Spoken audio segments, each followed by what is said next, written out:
Hello everyone, Jolene here from Bookworm Adventure Girl. Welcome back. I hope that you are all well.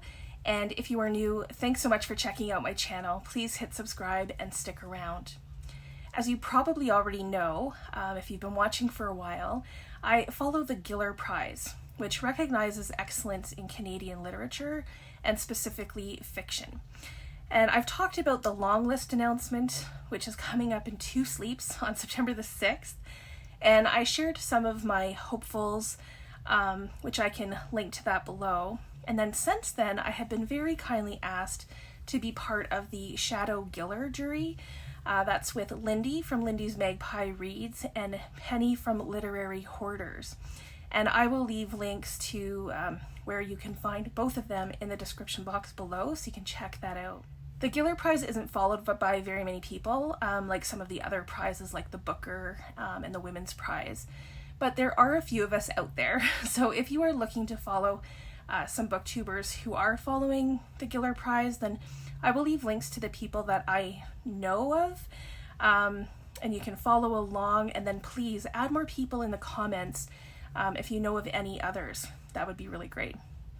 So today, in anticipation of the Longlist coming out in just a couple of days, I thought that I would do a countdown of my top 10 Giller longlisted books that I've read.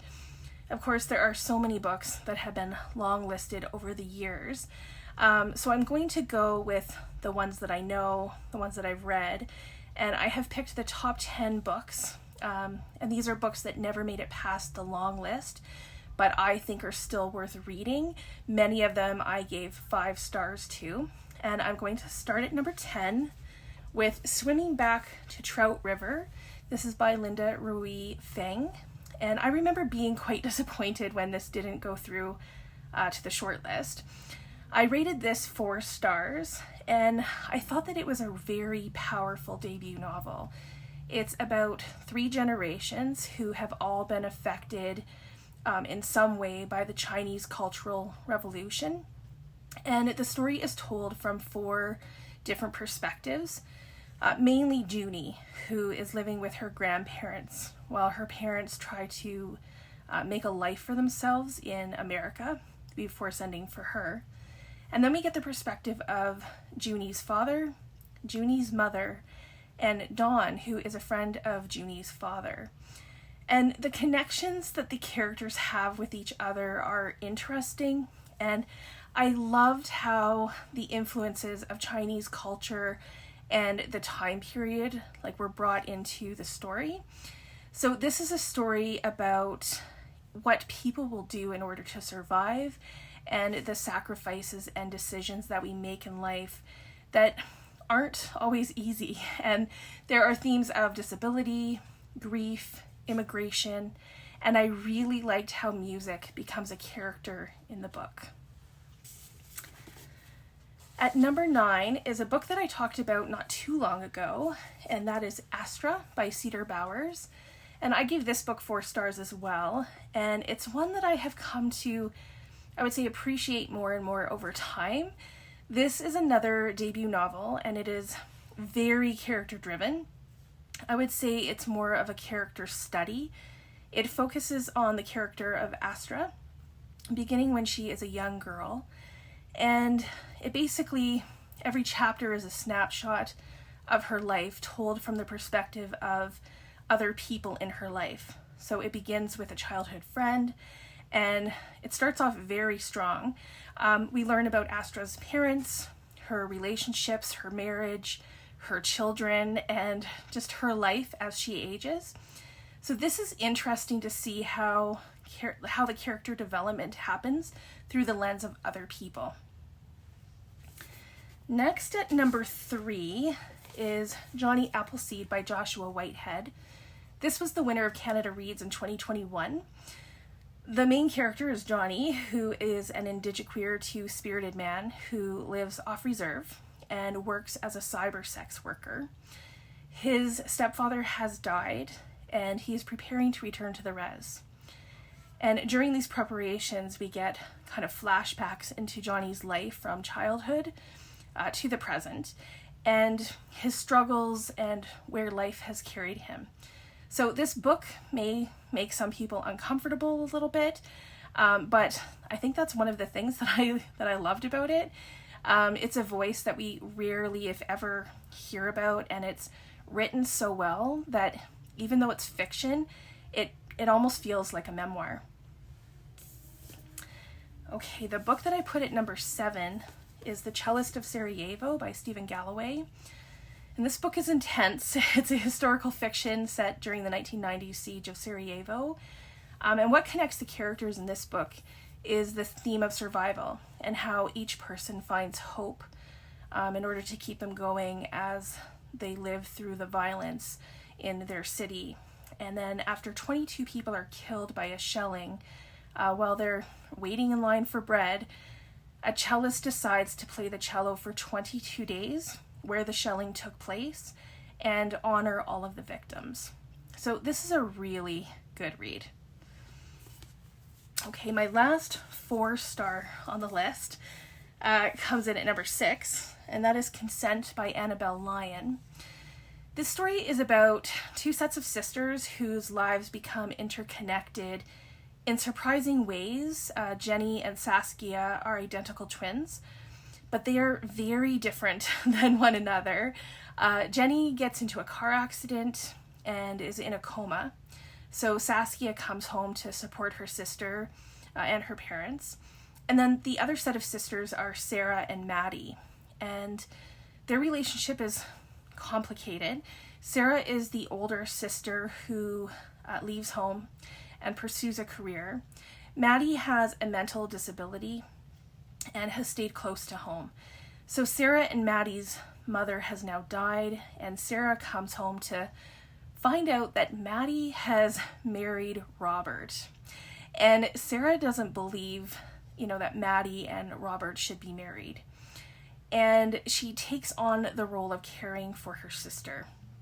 So the sisters who become the caregivers have to kind of figure out their new lives and the impact that their sisters have had on them.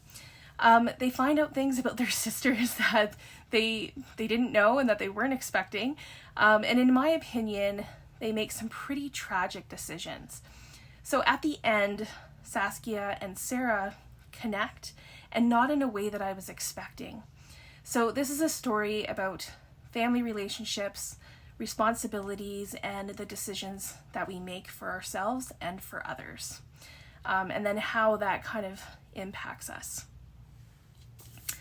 Okay, now we are in the top 5, and I have rated all of these books 5 stars. So at number 5, I have The Testaments by Margaret Atwood. Now, I'm okay that this didn't get shortlisted because, it co-won the Booker, and Atwood is doing just fine. So other authors can definitely have the spotlight. But I still loved this book, which is the sequel to The Handmaid's Tale. And it tells the story of 3 women. One of them is Aunt Lydia. And what I loved about this book is that it turns the story of The Handmaid's Tale on its head a little bit, and it makes you kind of rethink some of it and what the motivations were in The Handmaid's Tale. So I thought that this was very well done, especially for a sequel that came so long after the first book, and a book that has had such an impact. Coming in at number 4 is another sort of sequel, and that is The Strangers by Katherena Vermette. This is a follow-up or companion novel to The Break, which I also loved. The character of Phoenix is the link between the 2 books, and although you could read The Strangers first or even on its own, I think it was helpful having Phoenix's backstory going into this one. So The Strangers follows 3 generations of women whose last name is Strangers. And this is a bit of a play on words because it's their last name. But in many ways, they are also strangers to each other. So Phoenix is incarcerated when the story begins, and she gives birth to a baby named Sparrow. And there is another Sparrow in the story. often referred to as the first sparrow, and that is Phoenix's sister who has died. So Phoenix has another sister named Cedar, who has now gone to live with her father after being foster care. So she now lives with her father and his wife, and Phoenix and Cedar's mother, Elsie, is dealing with addiction, and she has neglected her children. And then the third generation is Elsie's mother, Margaret, who is married to Sasha, who is not a nice man at all. And against all odds, these women do their best to remain connected. And the book explores many themes, such as domestic abuse, identity as a Métis person, mental illness, addiction, the foster care system, and incarceration. And I thought that the way intergenerational trauma was portrayed in this really showed how subtle it can be.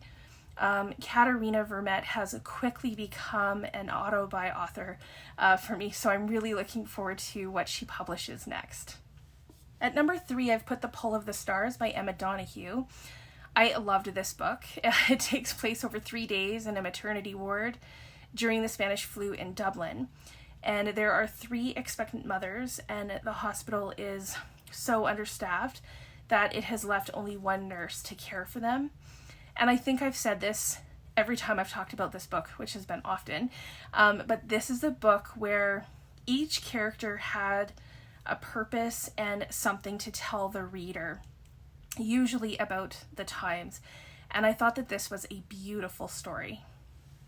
The final 2 books are both books that, even though they didn't go further than the Giller Longlist, they have both won many other awards, and both have won Canada Reads in the past. So at number 2 on my list is The Book of Negros by Lawrence Hill.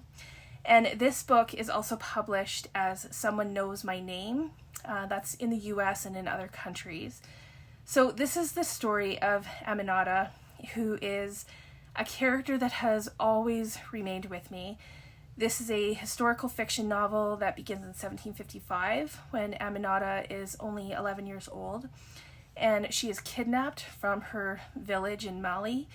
She's brought to the US on a slave ship, and she's sold to a plantation owner. And Aminata has so much spirit and strength, and in order to survive, she escapes from her owner and ends up helping record all the freed slaves for the British. So more adventures find Aminata in Nova Scotia and then eventually back to Africa. And this is a book that will stay with you for a very long time. So I'm sure that you would enjoy it if you pick it up. And then the final book on my list, coming in at number 1, is 5 Little Indians by Michelle Good. This book was the winner of Canada Reads this year, and it was in my top books read, I think, in 2020. It's another debut novel, and this book follows 5 people after they leave a residential school and try to carry on with their lives with next to nothing in place, and they're also in a place that they don't know. They are sent to Vancouver. They end up becoming a found family because of the trauma and experience that bonds them together. Each character tries to survive in different ways, and what I think was exceptionally well done in this book is that it didn't emphasize what happened at the residential school. It gives you enough to understand. There is some information, but the emphasis is really on how the different characters struggle afterwards. So I thought that this book was very well done, and it's definitely worth reading. So these are my top 10 books of Giller Prize long-listed books that I've read and that I've loved.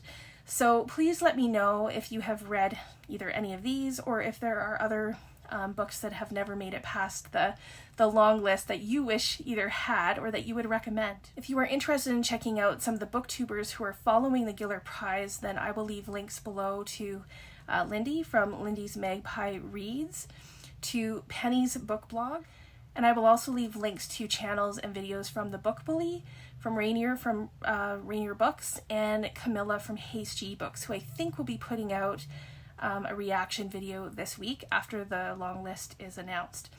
So please check out those channels if you're interested, and also let me know if you know of anyone else and if you're aware of anyone else who is following along so that I can make sure to check out their videos as well. I look forward to chatting with you in the comments. Thanks again for watching. I hope you enjoy the rest of your day, and don't forget to make every day an adventure.